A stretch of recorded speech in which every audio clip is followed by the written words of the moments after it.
Hi, everyone. Welcome back to the channel. In today's tutorial, I'll show you how to easily write a bar symbol in Google Docs. This is super useful for math, statistics, and academic writing. Let's get started.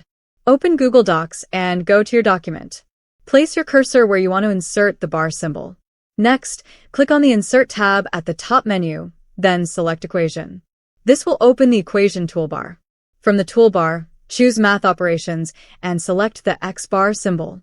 Then, type the letter or variable you want under the bar. That's one quick way to do it. Another method is by clicking New Equation on the left side. In the text box, type \overline, then press the space bar. Google Docs will automatically turn it into a bar symbol. And that's it. You've successfully added a bar symbol in Google Docs, ready to use for equations, statistics, or any academic writing. If you found this video helpful, don't forget to like, share, and subscribe for more quick Google Docs tutorials. Thanks for watching, and see you in the next one.